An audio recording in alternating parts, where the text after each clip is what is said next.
Bienvenidos a Palabra de Honor, el programa que conducimos con Prudencio Bustos Argañarás y quien les habla, Eduardo Ibáñez Padilla. Prudencio continúa en España, en estos momentos debe estar en Inglaterra, y va a estar en presencia con una editorial sobre el Camino Real, de manera tal que nos va a explicar esa ligazón que tiene la última ciudad de la región del Tucumán con aquella montaña de plata y luego con la capital del imperio, Lima. Después vamos a entrevistar a un empresario de la construcción, al mismo tiempo empresario del rubro de la hotelería, productor agropecuario y, por si fuera poco, presidente de la Fundación Mediterránea. Estoy hablando del ingeniero Martín Amengual, con quien voy a hablar de un tema que él se ha especializado en un estudio profundo, que es la economía política. Y en el segundo bloque vamos a charlar de una travesía en solitario que hizo Martín piloteando un velero en el cruce del Océano Atlántico desde América a Europa. Luego voy a hablar yo en mi editorial de Alí Baba y los 40 ladrones. Y suplantando a Prudencio en la columna de Córdoba, voy a hablar del Hotel de Ancenusa. En el cierre voy a decir un pequeño poema sobre el homenaje de la conmemoración de la resistencia del gueto de Varsovia. Adelante entonces con la editorial de Prudencio.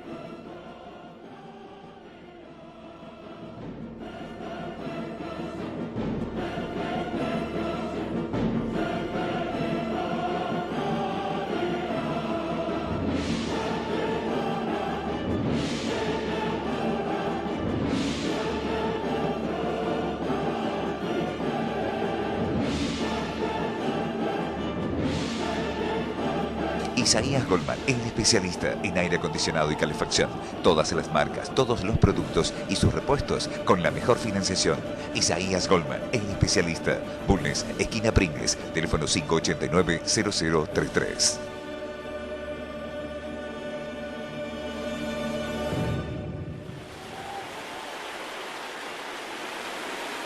Por su ubicación geográfica, para Córdoba los caminos han sido siempre importantes. Córdoba es prácticamente, hasta la aparición del avión, ha sido lugar de paso obligado de cualquier transeúnte, caravana, mercader, cabalgante, lo que fuera, que quisiera cruzar lo que hoy es la Argentina en cualquiera de los puntos cardinales. Pero los caminos, obviamente, no eran los que son ahora, ni tampoco los vehículos, como ustedes sabrán. Pero vamos a analizar un poco cómo se fueron organizando. Ya a comienzos de la ocupación española en la América, en 1514, la reina nombró Correo Mayor de Indias al doctor Lorenzo Galíndez de Carvajal, con el encargo, el cargo era hereditario, y su deber era trazar caminos de correos, de postas, como se llamaba entonces, en este nuevo mundo. Un descendiente de él, el marqués de Monterrico, en 1748, decidió hacer el camino de correo en lo que hoy es la Argentina y el cono sur de América, es decir, de Lima hasta esta parte. Como ustedes habrán advertido, con solo ver el mapa es suficiente, nosotros estamos en la punta de América, es decir, éramos el confín meridional del Imperio Español. De manera de que los caminos, al último lugar que llegaron fue aquí. Pues en 1748 empezaron a trazarse. Un señor llamado Domingo de Basavilbaso empezó a organizar el sistema de postas, que significaba que había un lugar a donde los viajeros podían descansar, alimentarse, cambiar cabalgaduras y luego dormir, llegado el caso, y seguir viaje. El camino más importante para Córdoba fue durante muchos años el camino al Perú. ¿Por qué? Porque la actividad económica más importante de la provincia era la cría de mulas. Y las mulas se llevaban a invernar a Salta, por ese camino obviamente, y después de invernar en Salta, seguían viaje hasta Potosí, donde estaba la gran demanda de mulas por la explotación de las minas de plata del Cerro Rico. Todo eso se hacía con mulas y se demandaba una cantidad enorme de mulas. Las grandes fortunas que se hicieron en ese momento en Córdoba eran fundamentalmente creadores de mulas. Ese camino, el primero que lo trazó, digamos, lo recorrieron otros. Diego de Rojas anduvo por ahí sin lugar a dudas. Seguramente una parte sería el camino que había trazado el Inca, porque ustedes saben que el Inca en el siglo XV, antes de la llegada del español, invadió lo que hoy es el territorio argentino, impuso su imperio e incluso incorporó el norte argentino al Collasuyu, que era la parte sur del Tahuantinsuyo, el gran imperio incaico. Lo cierto es que las primeras referencias concretas que tenemos es un viaje que hace don Lorenzo Suárez de Figueroa, el hombre de confianza de don Jerónimo Luis de Cabrera, antes de la fundación de Córdoba. Cabrera lo manda a explorar la tierra de los comechingones y este hombre hace un viaje que lo describe. Y luego tenemos la expedición del propio don Jerónimo cuando viene a fundar la ciudad. Ahí hay una controversia acerca de cuál es el camino que siguió para venir de Santiago del Estero, la capital de la gobernación, hasta Córdoba para dejar fundada la ciudad. Hay dos teorías, una la promovió, digamos, la dio a conocer Monseñor Pablo Cabrera y el otro el ingeniero Aníbal Montes. Probablemente yo me inclino en favor de la de Cabrera por la lógica, porque Aníbal Montes dice que fueron siguiendo el trayecto del Río Dulce hasta llegar a la Mar Chiquita, a la laguna, al mar de Ancerusa, de ahí cruzaron a San Francisco del Chañar, de ahí pasaron a Tocotoco, es decir, Cruz del Eje, y vinieron por las sierras. No parece lógico, sobre todo teniendo en cuenta que un año antes don Lorenzo Suárez de Figueroa había hecho este trayecto y sabía que llegaba a la tierra de los comechingones, acá, a Córdoba, sin necesidad de hacer todas estas curvas y por camino llano, sin necesidad de ir a las sierras tampoco. Lo cierto es que en 1748 empieza a organizarse ya este camino. Hubo un hombre que fue un funcionario que tenía a su cargo el control de los correos y las postas, que se llamaba Alonso Carrió de la Bandera, que editó en 1773 un libro bajo el seudónimo de Concolor Corvo, que se llamaba Lazarillo de Ciegos Caminantes, que era la descripción de un viaje que él hizo, controlando los caminos y las postas, desde Buenos Aires hasta Lima. En lo que hace el trayecto de Córdoba, los invito a que veamos el plano que confeccionaron Alejandro Moyano Aliaga y Luis Calvimonte en un estupendo libro que se llama El Camino Real de Córdoba al Perú. No sé si van a ver mucho, por lo menos no van a alcanzar a ver los nombres, no alcanzo ni siquiera a verlos yo. Pero si acá estamos en Córdoba, acá está Jesús María, luego viene Sinzacate, en Sinzacate el camino se bifurcaba, uno iba hacia Catamarca, ¿no es cierto?, iba por los Talas, etcétera, el otro seguía a Macha, luego seguía por una serie de postas. Algunas de ellas han tenido gran importancia histórica, por ejemplo, en una de ellas que fue Barranca Yaco, saben que fue la emboscada en donde Santos Pérez y su partida asesinó al general Juan Facundo Quiroga. Está Las Piedritas, a donde fue atrapado Santiago de Liniers por el ejército de invasión que mandó Buenos Aires y que luego fue llevado a Buenos Aires y en el camino fue asesinado, fue fusilado sin juicio previo, sin defensa, sin nada, junto con 4 compañeros, hasta llegar hasta el límite de Santiago del Estero.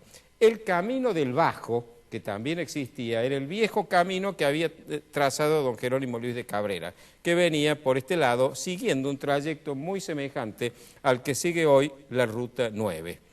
Ese fue el camino al norte, como les digo, el más importante.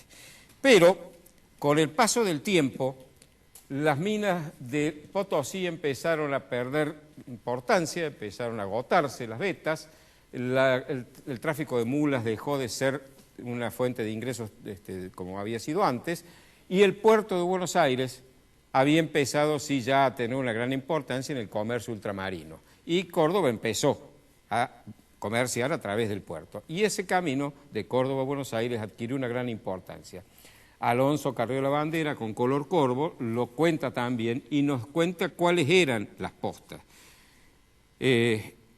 Lo que cuenta con color corvo es en 1773. Después los mismos autores que mencioné, Calvimonte y Moyano Aliaga, han reconstruido lo que fue a lo largo de esa segunda mitad del siglo XVIII, porque ahí se fueron agregando postas. Lo cierto es que en un punto determinado de la historia, que podría ser, supongamos, 1790, las postas en el territorio de Córdoba, de la provincia de Córdoba,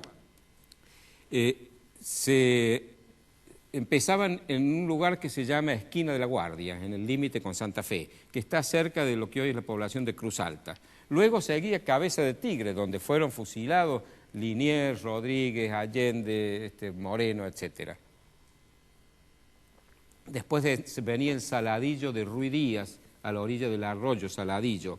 La esquina del castillo, esquina nos cuenta el propio con color corvo, eran los lugares donde el río se ensanchaba, era de baja profundidad y permitía ser vadeado.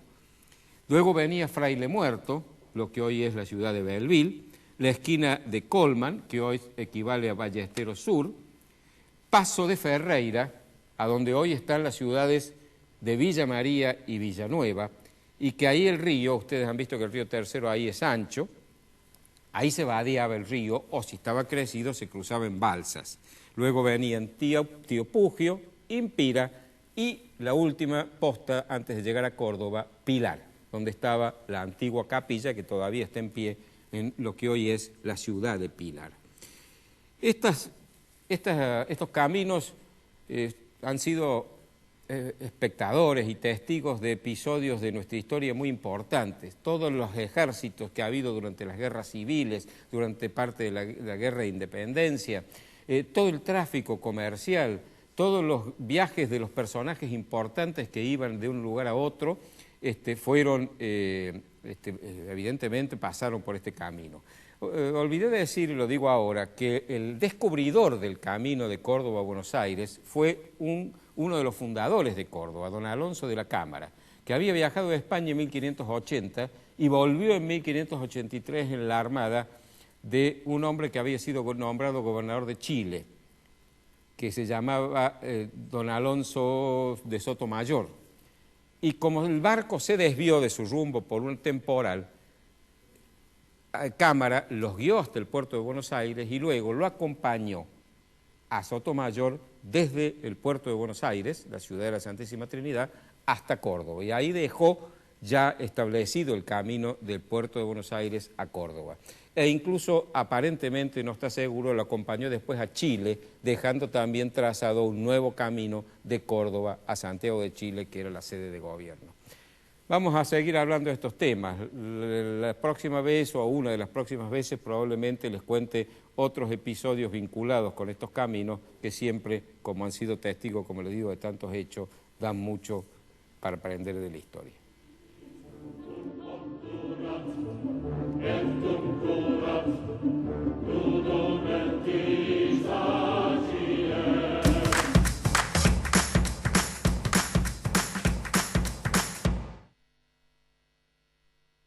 Isaías Goldman, el especialista en aire acondicionado y calefacción. Todas las marcas, todos los productos y sus repuestos con la mejor financiación.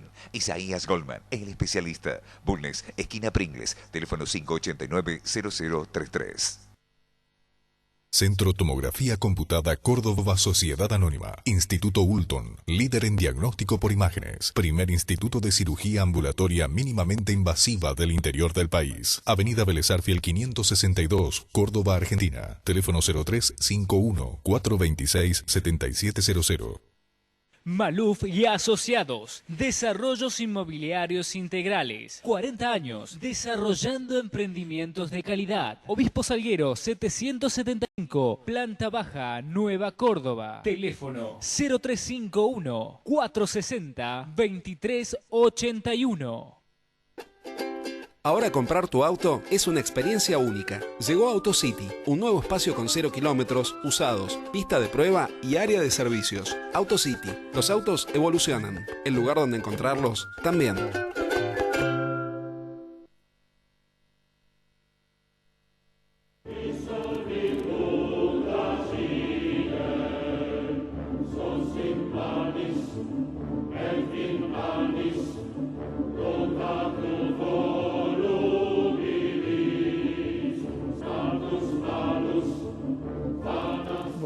Ingeniero Martín Amengual, bienvenido a nuestro programa.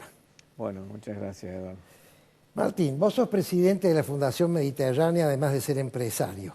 Has hecho estudios importantes sobre el tema del empleo en blanco y el tema del empleo privado, los factores que componen el PBI, y la incidencia que tiene el empleo privado. Me gustaría que comentes un poco este tema, si te parece bien. Bueno, cómo no.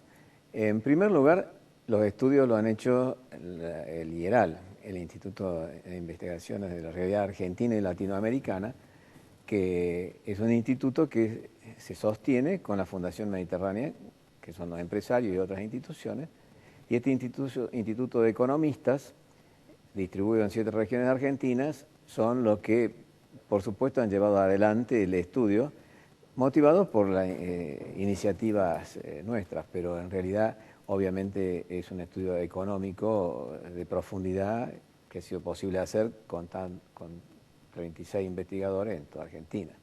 No es que haya hecho yo ese estudio en particular, simplemente fuimos un promotor, la fundación, de que esto se estudie.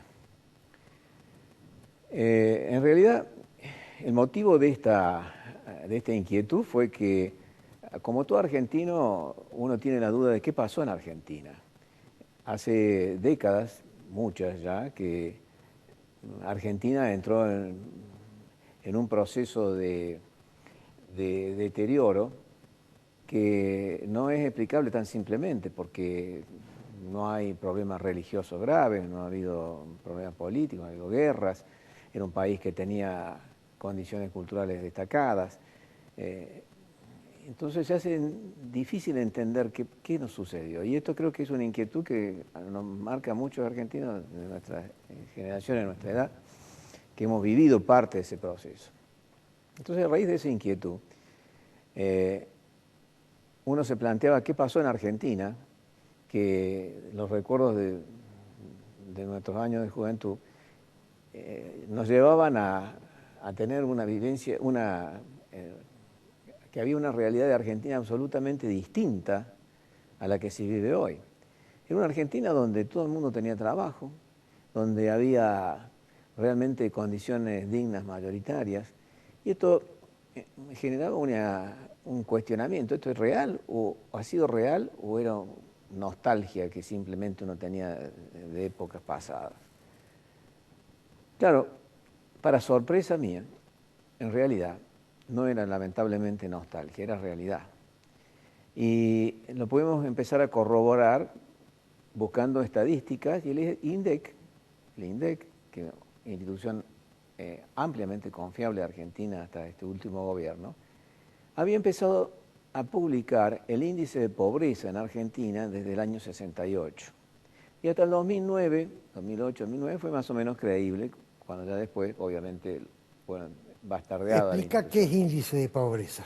Índice de pobreza es una indicación del porcentaje de la población que está bajo los niveles de sustentabilidad de una canasta mínima, digamos. De una canasta mínima de necesidades. Bien. Entonces, esa canasta mínima lo que sí tiene, evidentemente, como toda fórmula estadística, una absoluta sostenimiento de la matriz para que siempre represente lo mismo, que por supuesto entra en una serie de necesidades humanas obvias de un estándar de vida acorde a nuestras épocas. Y como digo, esto se empezó a publicar en el año 68. Y la verdad que, por un lado, la sorpresa fue un tanto desagradable porque efectivamente lo que recordaba era realidad, era otra Argentina. En el año 68 Argentina tenía 3,6% de pobres. Había 500.000 pobres. Y durante el 68 y el 2000, es decir, en esos 30 años, Argentina empieza a equivocar el camino. El primer error grave que nosotros detectamos fue que realmente esa economía que había producido ese resultado era en base a un modelo donde había una protección de la industria nacional que había quedado obviamente protegida, relegada técnicamente, levemente relegada a la industria mundial, pero que aún con ese atraso tecnológico permitía sostener a su población con empleo de calidad y productividad. Y en el 76, desde el 70, se empieza a deteriorar el proceso con el gobierno de Perón y Isabelita, y en el 76 se comete una imprudencia muy grande.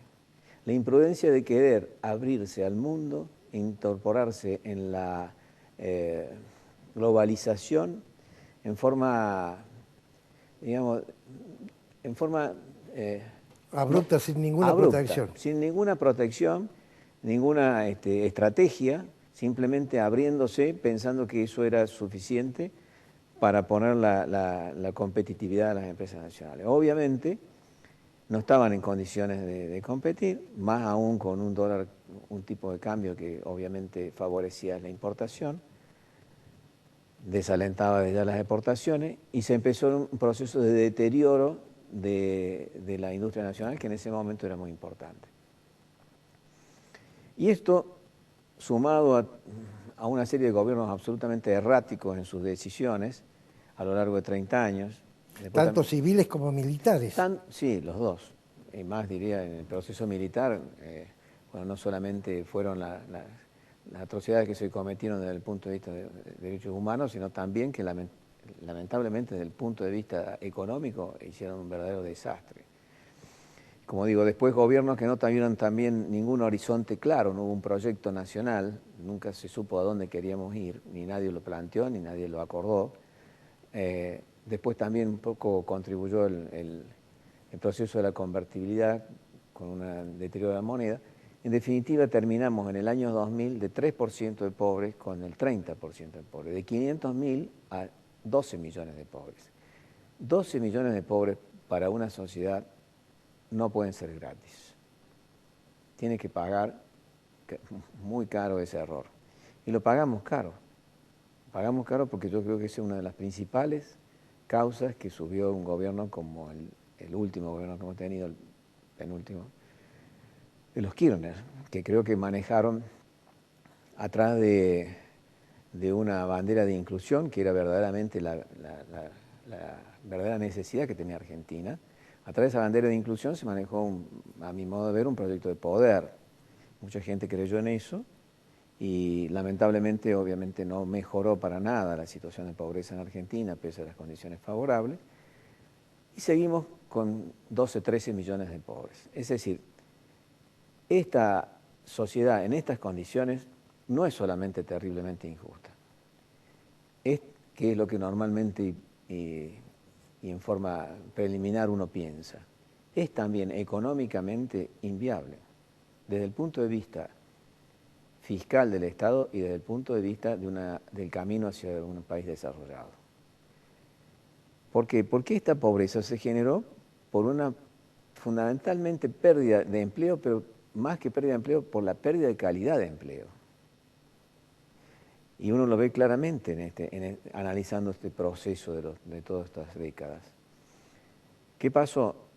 Hoy tenemos 40 millones de habitantes, de los cuales en un país normal la mitad deberían ser ciudadanos activos, 20. Nosotros somos un poco menos, 19, 18 y medio. De esos 18 y medio de ciudadanos activos que tiene Argentina, 3,3, 3,5 son empleos públicos.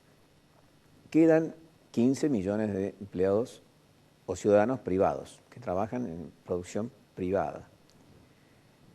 En definitiva, esos 15 millones que trabajan en la producción privada son los que de alguna manera contribuyen con su producción a sostener el Estado argentino, que tiene que darle educación, salud, justicia. Los que generan la riqueza, digamos. Los que generan la riqueza para sostener el empleo público que brinda los servicios de una sociedad organizada. Bien. Pero resulta que de esos 15 millones, hay 7,5 que están en condiciones muy precarias, fuera del sistema. Son solamente 7,5 los que aportan sus cargas sociales y sus impuestos. El otro 7,5 está entre desocupados o informales o subsidiados. En definitiva, sin grandes análisis económicos, cualquiera puede entender muy claramente que una sociedad de 40 millones de habitantes y que el Estado pretende darle educación, justicia, salud, seguridad y administración, con el impuesto de 7,5 no le va a alcanzar nunca. Y esto ha sido siempre las crisis fiscales que ha venido teniendo Argentina. Ni tampoco es el camino al desarrollo, porque cuando uno empieza a sacar números y tiene el PBI per cápita, o sea, la producción de un ciudadano argentino, o de un ciudadano de cualquier sociedad o país mundial, que marca más o menos el estándar de desarrollo de una sociedad. En el caso de un país desarrollado, el piso son $24.000 por ciudadano promedio por año. 24.000 es el piso, que algunos países están en ese piso. Y nosotros en Argentina tenemos $12.000, es decir, la mitad de lo que se necesita para ser un país desarrollado. Ahora, ¿cómo llegamos a subir $12.000 por cabeza? A veces en ese análisis nos precipitamos a suponer que determinadas riquezas riquezas naturales son el camino indicado. Por ejemplo, pensamos que los granos pueden ser ese verdadero camino, o el petróleo, o el gas. Y en ese sentido es muy importante entender la real magnitud que tienen esos recursos. Quiero advertir que de ninguna manera estoy queriendo decir que haya que dejarlo de lado. Por supuesto. No, para absoluto. Es un excelente negocio, tenemos que hacer lo mejor que podamos con el campo. Estás realizando el aporte del PBI de cada factor de producción. El campo es uno de nuestros sectores tecnológicos más desarrollados de Argentina. Creo que ahí estamos en el mundo desarrollado. De ninguna manera cuestiono eso. Simplemente quiero ponerlo en la realidad. Uno cuando ve toda la producción de grano en Argentina son $35.000 millones. Es decir, no alcanzan ni $800 per cápita, 900. Sí, a los 12.000 que nos faltan, no suma mucho. Todo el petróleo de Argentina, si lo tuviéramos que comprar afuera, como lo compra Uruguay o lo compra Chile, por ejemplo, son 400. Tampoco mueve la aguja. El gas que consume toda Argentina, si lo tuviéramos que comprar todo de afuera, son $600 per cápita. Entonces, ¿dónde está el secreto que nos separa de los países desarrollados? Y el secreto está en el gran motor de cualquier sociedad, que es el capital humano. Poniendo en valor estos otros 7,5 o 8 millones que tenemos fuera de la eficiencia de la competitividad de un empleo formal, ahí salta el PBI per cápita. Y salta violentamente. Y la competitividad todavía empieza a subir a otros niveles. Y esto se entiende muy fácilmente. ¿Por qué Dinamarca, que no tiene un grano de nada, no tiene un litro de petróleo, no tiene un metro cúbico de gas, tiene $48.000 per cápita? Claro, Japón. O Japón. Porque su capital humano está en su máximo poder productivo. Entonces, este es el gran desafío y es lo que plantea el actual gobierno, el empleo. Hay que generar condiciones económicas para generar empleo de calidad. Empleo de calidad, se entiende empleos formales, con los sueldos como corresponden, con pagando sus impuestos y sus contribuciones. Martín, se nos ha acabado el bloque, pero quédenme entonces. La verdadera riqueza está en la gente, pero la gente tiene que trabajar en blanco para que pueda aportar. Así hay que generarles empleo.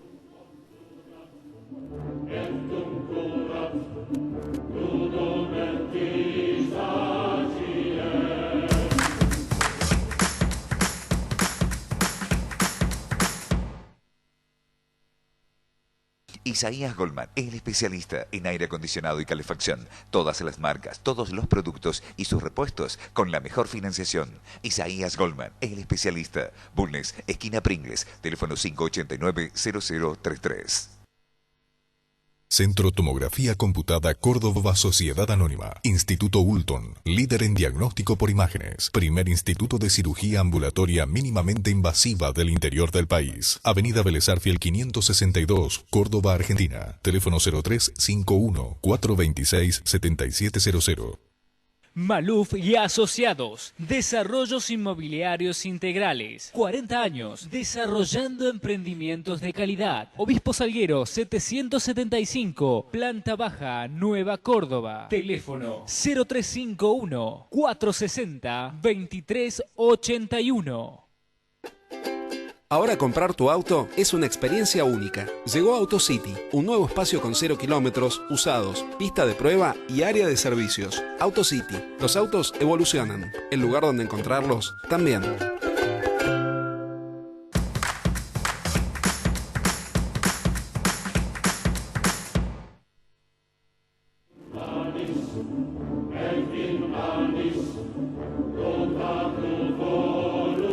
Segundo bloque con el ingeniero Martín Amengual. Martín, mucha gente ha cruzado en velero en solitario el Océano Atlántico, pero eran deportistas, eran aventureros. Vos sos una persona que primero estudió ingeniería y después te dedicaste a ser empresario e hiciste el cruce en solitario. ¿Cómo llegaste a eso? Bueno, cambio de personalidad, digamos. Ahora paso a otra personalidad oculta.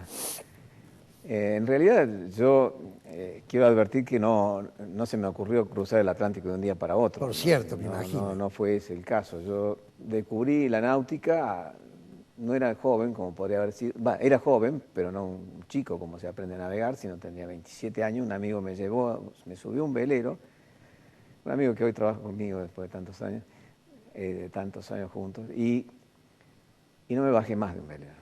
En el lago San Roque. En el lago San Roque, un velerito chiquito, y bueno, ahí empezó mi gran entusiasmo por la náutica, y tenía 27, me había recibido hace un año y medio, y papá me regaló el primer velero que se llamaba Curqueto, y empecé a aprender a navegar en el lago San Roque. ¿Qué velero era? Era un láser 560. ¿Un láser? ¿Con eso empezaste? El láser 5, no el láser, el láser. El láser. En realidad se llama igual, pero era un láser, un velerito cabinado, que a mí me parecía que era como el yate de Onassis, pero en realidad uno, si entraba adentro, era muy acurrucado, digamos. La cuestión que pasé años muy lindos ahí navegando en el lago, pero a mí me gustaba navegar. Y claro, se me había acabado el lago, se me habían acabado todos los rincones del lago. Empecé a salir con mi velero, a llevarlo en tráiler al río Uruguay, irme hasta Buenos Aires, Paraná hasta Buenos Aires, después tomé el Uruguay una vez hasta Punta del Este, y después lo llevaba a Buenos Aires y me cruzaba. Toda una cantidad enorme de inconvenientes que hoy digo, cómo me gustaba para hacer tantas cosas. Hasta que, después de muchos años, compré un barco ya en Buenos Aires. Y un barco en Victory 49, estuve en Buenos Aires, y empecé a salir a merodear el Atlántico, digamos, el mar, el océano. De Florianópolis, y después empecé a hacerme un propósito. Dije, a los 50 voy a salir a recorrer el mundo en un velero. Y en realidad no fue a los 50, fue a los 52. Así que a los 52 partí con este barco, me fui recorriendo toda la costa. Vamos pasando la foto, señor director. Sí. Esta es la vuelta, porque en realidad fui recorriendo toda la costa sudamericana hasta el Caribe, estuve en el Caribe mucho tiempo, después en el Mediterráneo, y después, ya en el año 2009, me decido regresar desde el Mediterráneo nuevamente a Argentina, al Uruguay, bueno, en realidad a Argentina. Y bueno, ahí decidí hacerlo en solitario. Había navegado muchas veces en solitario, tramos más cortos, pero hice el tramo desde Barcelona a Canarias, acompañado de una amiga, Palma, y eso fue en agosto de 2009. Y después, en diciembre, fui ya solo a los preparativos para salir y cruzar el Atlántico en diciembre, que tenía todo enero para hacerlo. Bueno, ahí creo haber advertido que estaba una foto mía en bicicleta, ahí estaban en los preparativos del viaje, que fueron 8 días, estaba solo, claro, había que proveerse de todo, de comida, agua, poner el barco en condiciones, todos los elementos de seguridad y por supuesto, también lo que hacía falta de algunos mecanismos que necesitaba que funcionaran bien. Ahí lo que están viendo en esa foto, por ejemplo, es ahí eso verde es un bolso donde yo tenía de emergencias y había puesto todos los elementos necesarios para que si tenía un accidente y tenía que abandonar el barco, en ese bolso hermético yo tiraba el bolso, subía una balsa y tenía todos los elementos. Desde esta baliza que se vio, que es la baliza que larga una señal, donde yo estoy anotado, inscrito en las SOAS, que saben que es mi señal, saben, la identifican por GPS de dónde estoy, toman algunas precauciones para ver que no haya sido un disparo accidental y ya saben y mandan un barco cercano a buscarme. Así que los ríos no eran tan, digamos, grandes. Esa es la baliza. EPIRB se llama. Y en el bolso tenía también otros elementos, por ejemplo, documentos, tarjeta de crédito, los teléfonos de la gente conocida, medicamentos, una ida de pescar, luces, una handy para hablar si había un barco cerca que me escuchara, luces de bengala, en fin, todo lo que me podía hacer falta en esa emergencia. ¿Cuántos días fueron el cruce? 17. Y ahí estaba en la bicicletita acarreando a mi velero todas las cosas en Palma de Gran Canaria. Oye, Martín, ¿cómo hacías para dormir? ¿Podías dormir o no? Sí, lo que pasa es que hoy por hoy la tecnología, claro, ayuda mucho, porque teniendo el radar, yo puedo poner un círculo de vigilancia, yo ponía 2, 3, 4 millas, y cualquier objeto que entrara dentro de ese círculo, sobre todo de gran tamaño, como un barco, te avisaba. Sonaba el pip, pip, pip, pip. Entonces, ¿y alguna vez o no? Sí, sonó, sí, alguna vez sonó, pero no muchas, porque pese a estar en una ruta de cruce de muchos barcos, no sonó tantas veces. Pero bueno, yo lo que hacía era dormía en un sillón muy próximo a la sala de mando, de comando. Dormía de 1 hora y media más o menos. Me levantaba a ver un poco el tema general, si las velas, si no había algo que hubiera cambiado, o cambiar un poco de rumbo. Pero ahí sentía si había algo o si la alarma sonaba, ¿no? Así que en ese sentido estaba preparado. Yo me levantaba cada 1 hora y media, bueno, para ver un poco. En realidad el barco con piloto automático, poniendo el rumbo, se mantenía. ¿Tormentas tuviste? Llegando a Mindelo, a Cabo Verde, yo hice una parada en Cabo Verde. Bajaste hacia el sur. Bajé hacia el suroeste, Sí. El sur-suroeste es la línea que une con la primera parada que es Recife, ¿no? La primer encuentro con Sudamérica. Pero se me rompió un elemento y se me quedó trabado en el palo de izar una vela grande, Pinnaker. Entonces necesitaba alguien que me ayude a subir al palo. Y por otro lado el motor me estaban fallando las bujías de arranque, tenía que hacerlo arrancar con estos aerosoles y era bastante riesgoso, arrancaba mal. Entonces me metí en el puerto de Mindelo, que es un puerto de Cabo Verde, una república africana y de varias islas. Ahí me hicieron ahí está es Mindelo, ¿eh? Ajá. Esa está con Orlando, ese morochito es el que me ayudó, pobrecito, de ayudante del puerto, me subió al palo para que yo pudiera desenganchar la brisa. Y después me ayudó a buscar gasoil, de ver más gasoil, al final no gasté nada. Fue un contrabando de gasoil, traje de los pacas, vino toda vela. Pero bueno, esa fue la primera parada. Después paré ahí en Fernando de Noronha, que es esa isla, que es una isla... Está en el medio del Atlántico. No tanto como en el medio, es una isla brasilera, está cerca ya de la punta noreste de Brasil. Es una isla de recurso turístico, ¿cómo se dice? Protegida, ¿no? Y yo paré porque tenía que arreglar la hélice y ahí era agua transparente, entonces yo ahí tiré el ancla y me tiraba abajo del barco y lo podía regular la hélice, que era lo que yo quería, porque el puerto de Recife, que había estado cuando subí por Sudamérica, es una inmundicia que en Buenos Aires es agua cristalina. Entonces, bueno, paro ahí y arreglo la hélice. Bueno, paré, pero ni me bajé de a tierra. Paré, traté de modificar la hélice, no pude, pero afortunadamente el viento me acompañó en todo el viaje. A la salida de Mindelo sí tuve vientos muy fuertes y durante 4 o 5 días fuertes y después fueron amainando un poco el cruce del Ecuador, que se llama la latitud de los horses o caballos, porque antiguamente se les morían los caballos porque ahí hay una calma. Y en esa calma se quedaban los barcos varados. Yo, teniendo el motor, ahí, bueno, ese trayectito lo hice en motor, hasta que agarró uno los alisios del sur. Bueno, de ahí llegué a Fernando de Noroña. Fernando de Noroña, bueno, ahí estoy con el Spinnaker, subiendo el Spinnaker. Ahí yo me había comprado un trípode que era le decía el Francis Ford Coppola, porque me había servido de filmador. Ahí tenemos una ola grande. Ahí tenés una bolita grande, ¿ves? ¿De cuánto era, Martín? Más o menos. No, tan grandes no eran, serían de la altura de aquí, unos 3, 4 3, metros. 4 metros. Sí, 3 metros y 50 más o menos. Pero como venía viento a favor, tampoco era tan duro, se sacudía en forma, pero no era tanto, digamos. No era... ¿Tuviste miedo en algún momento? No. ¿Te arrepentiste en algún momento en lo que me he metido? No, al contrario. Al contrario. Sí, estaba chocho ahí arriba. ¿Tuviste éxtasis? Sí.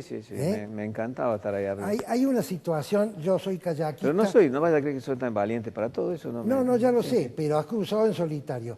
Yo he hecho travesías en kayak y he estado en los 360 grados sin ver tierra. Y te conectas con la naturaleza. ¿Vos sentiste esa sensación o con el creador? Sí. Las noches de esa inmensidad, sobre todo cuando no es noche de luna, y ver todo el cielo estrellado, son maravillosos. Y no ver nada, absolutamente nada, y sabés que no hay nada muy cerca. Sí, hay algo que te hace tomar conciencia de lo que sos realmente en el universo, ¿no? Extraordinario. Un poquito atemorizante era las noches sin luna y nubladas, porque ahí era como si estuvieras encerrado en un cuarto oscuro. Claro, no tenías ninguna referencia. Nada de nada. Y claro. Oye, Martín, estos últimos minutos y medio que me queda, tu preparación náutica y toda tu trayectoria, ¿fue una escuela de carácter? ¿Fue una escuela de planificación? ¿Te sirvió para trabajar el temple? Quiero que me comentes eso un poquito. Sí, pienso que sí. Me sirvió para trabajar el temple, me sirvió para ver la vida con otras ópticas. A lo largo de mi trayecto, sobre todo por Sudamérica, encontré mucha gente muy distinta, trotamundos en lugar de a pie o bicicleta en su velerito. Andan en sus veleros y trotan el mundo en condiciones bastante sencillas, ¿no? Y con muy pocos recursos, personas de una visión distinta de la vida, que fue muy rico. Yo me hice muchos amigos de gente de ese tipo, sobre todo en Sudamérica y el Caribe. Y también el temple de uno mismo, porque si bien es cierto no tuve grandes dificultades, hubo momentos de tensión, que hubo que superar dificultades a veces en tormenta, digamos, que bueno, a uno lo someten a ciertas exigencias, ¿no? de superación. Tormentas eléctricas, por ejemplo, eran las que más me atemorizaban, porque contra una tormenta eléctrica me veía en medio de la nada. Es el único punto alto en una superficie muy grande. Y claro, yo veía el rayo por todos lados y yo era el único que estaba ahí con el palo para arriba de la vela, y yo, me va a caer a mí. Entonces eso eran momentos de tensión, ¿no? Lo mismo una tormenta que tuve yendo desde era Saint-Tropez hasta Génova. Por una imprudencia mía no... Pero eso no fue en este viaje, fue en otro viaje. Sí, el mismo viaje, mientras estuve recorriendo el Mediterráneo. Yo hice todo el Mediterráneo también, completo, desde España hasta Turquía. Y ahí, la verdad que la tormenta fue muy dura. Fue, como digo, una imprudencia porque no miré el pronóstico de esa noche, me confié en mi instinto náutico, me fallaron. Martín, la última pregunta.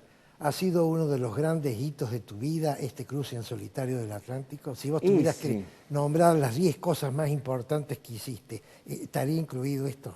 Sí, está incluido. Está incluido porque fue una experiencia hermosa. Yo la disfruté mucho. A veces la gente piensa que podría haber sentido la soledad o el miedo. En realidad, la racionalidad me indicaba que no podía tener miedo, porque tenía todas estas cosas muy bien preparadas. Además tenía mucha experiencia, decía 35 años que navegaba, entonces no era que me largué en velero porque sí. Así que nunca tuve miedo de estar arriba del barco y disfruté esa soledad, disfruté la experiencia, fue una experiencia hermosa de mi vida. Bueno, me alegro mucho. Yo hace mucho tiempo quería entrevistarte sobre este tema. Te agradezco que hayas venido y bueno, Prudencio te manda un abrazo y dice que lamenta no haber podido estar presente. Bueno, yo también, un gran amigo de tantos años con Prudencio, así que bueno, espero que esté disfrutando su viaje y si estás mirando el programa, un abrazo. Bueno, muchas gracias.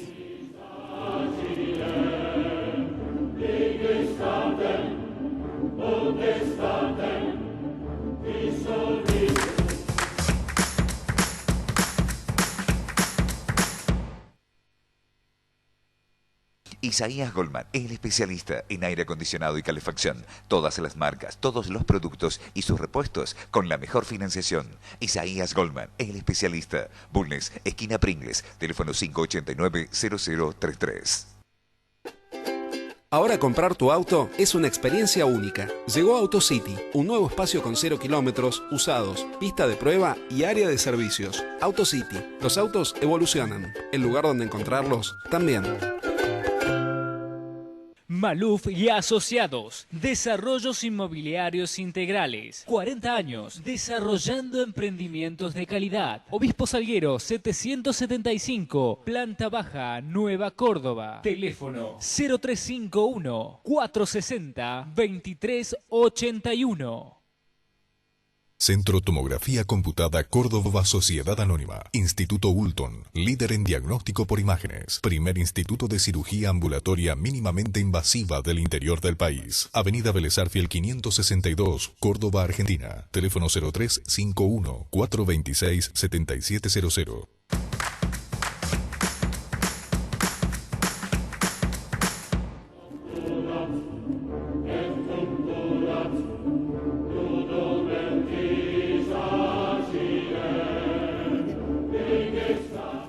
Estoy en el aire. Tenemos que concentrar. Primer tema, la asociación ilícita. De todas las causas que están investigando los jueces y los fiscales, la más importante ni siquiera se empezó a investigar, que es la asociación ilícita, formar bandas. Yo conozco 2 bandas, Ali Baba y los 40 ladrones, que eran salteadores de caminos, en la ruta de los mercaderes que iban de Arabia a Persia, y la banda de Néstor, Cristina, luego el Principito, 4 o 5 ministros y 3 o 4 funcionarios de instituciones que tienen que controlar y no controlaban nada. El objetivo de esta banda era saquear las arcas de la República. Y la corrupción más importante no es la que se está analizando, que son muy importantes porque son cosas que impresionan a la gente, ver contar dinero, ver la cantidad de autos. La corrupción más importante es la asociación ilícita para todo. Estos funcionarios que se asociaban con algunos empresarios, pseudoempresarios corruptos. Voy a poner el caso de Martín Báez, que es el caso de la obra pública, para darle toda la obra pública de la provincia de donde era oriundo y darle las obras con sobreprecios extraordinarios, darle las obras con adelantos innecesarios, porque el adelanto en la obra pública se justifica cuando hay tasas de interés altos para hacerle ahorrar al Estado, si no, no tiene ninguna necesidad. Y en esas épocas no había inflación. Y lo que es peor de todo, pagar certificados de obras no hechas o mal hechas y volverle a dar obras después. Todo eso está documentado en los pliegos. Un pliego de licitación tiene un proyecto, un pliego de especificaciones, un pliego de condiciones, un cómputo métrico, un presupuesto, una oferta y un contrato. Y cada certificado tiene que tener 3 firmas del lado del comitente, que es el Estado. Un nivel técnico, que es la persona que el inspector que va y hace el acta de medición, un nivel administrativo, que es la persona que calcula cuánto vale eso de acuerdo a los precios pactados, y un nivel político que lo pone en la escala del cash flow de pagos de la repartición. Pero ¿quién es el responsable final de todo esto? La autoridad máxima. ¿Por qué? Porque la autoridad que ha sido votada es el presidente de la República, estamos hablando de obras nacionales. Todo lo demás son delegados. Y lo que se delega es autoridad, pero no responsabilidad. Si a mí me dan una obra y yo la subcontrato, y la obra sale mal, no le puedo decir a mi cliente, no, yo la subcontraté. Yo subcontraté la ejecución, pero no la responsabilidad. De manera tal que la responsabilidad en monstruos, en cantidades tan monstruosamente elevadas y repetidas en el tiempo, el 84% de la obra pública durante 12 años. No hay forma de no vincular a la autoridad máxima. Punto y aparte. El hotel de Ancenusa, 3 consideraciones a nivel penal. El hotel de Ancenusa costó 5 veces lo que se había presupuestado. Hay una denuncia, va al fiscal anticorrupción. En 3 horas el fiscal dice no hay lugar, no corresponde porque la Lotería Nacional puede hacer contrataciones directas. Nadie le preguntó si podía hacer contrataciones directas o no. Lo que se le preguntó es si había corrupción o no había corrupción. ¿Cómo no hizo una auditoría técnico-contable? Yo me pregunto qué hace ese fiscal anticorrupción el resto del año. ¿De qué trabaja el resto del año si en 3 horas sacó la causa más importante? A nivel administrativo, una desviación del 400% entre el presupuesto y la ejecución y el resultado tiene que ser administrativamente estudiada, porque acá puede haber una ineficiencia muy grande en la administración. Y si no lo estudiamos y miramos para el otro lado, ese administrador sigue administrando y va a volver a hacer lo mismo.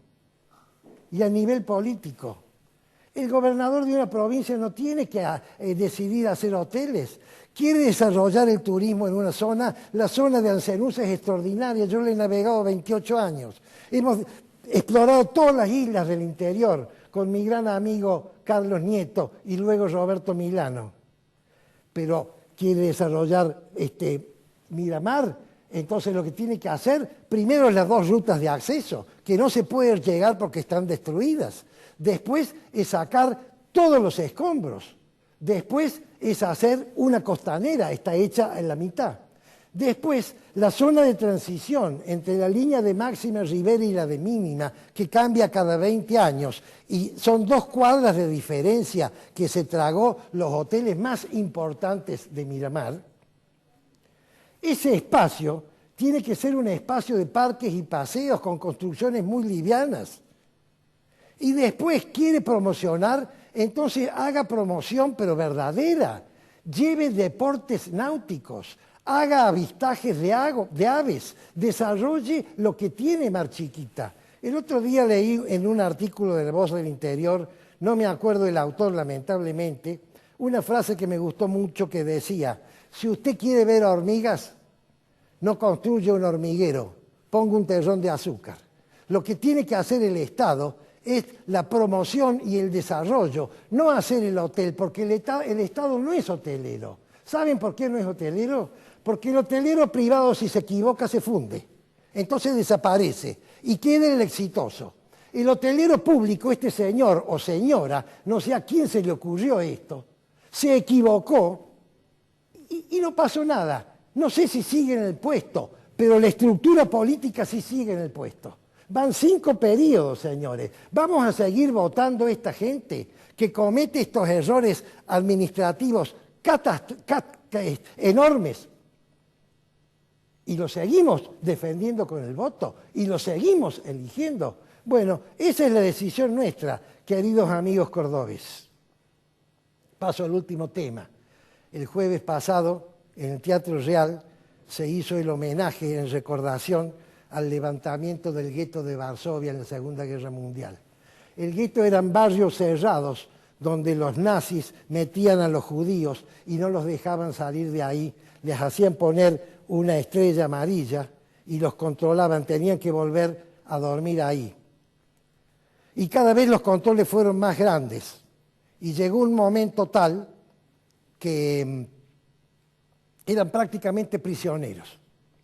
Estos judíos se rebelaron contra el acero de los alemanes, por supuesto los masacraron. Y desde entonces el levantamiento del gueto de Varsovia es uno de los íconos de la resistencia judía a la opresión nazi, que debe luego trasladarse en el tiempo como un ícono de cualquier resistencia de gente de buena voluntad a cualquier tipo de opresión. La ceremonia fue emocionante. Había 6 pequeñas vasijas de vidrio y pasaron 6 grupos de personas a poner una rosa blanca en cada una de estas vasijas longitudinales verticales. ¿Saben quién puso la primera rosa blanca? Un sobreviviente de los campos de concentración alemanes de la Segunda Guerra Mundial, que luego se vino a la Argentina siguiendo a su novia, se recibió de ingeniero, fundó una familia, todavía vive, goza de buena salud, pero lo más importante de todos, goza de paz, de tranquilidad y de satisfacción de haber vivido. No se pasó la vida llorando las desgracias que tuvo, perdió toda la familia, se pasó la vida bendiciendo la nueva oportunidad que le dio la vida y estas tierras que recibieron con los brazos abiertos a todos los hombres de buena voluntad. Yo volví a mi casa y escribí esta sexteta. Y con esto cierro mi bloque. Y me despido del programa porque hoy ya hemos gastado nuestro tiempo. Nos veremos entonces el próximo lunes, si Dios quiere.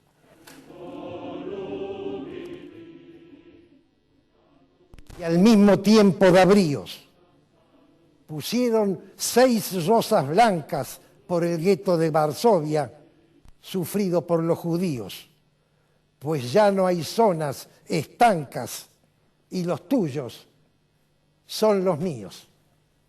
Es palabra de honor.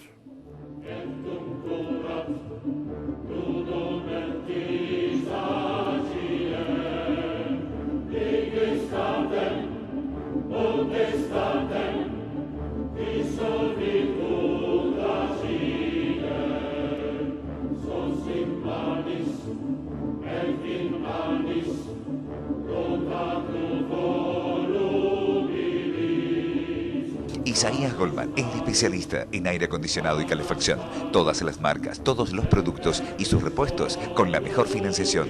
Isaías Goldman, el especialista. Bulnes, esquina Pringles, teléfono 589-0033.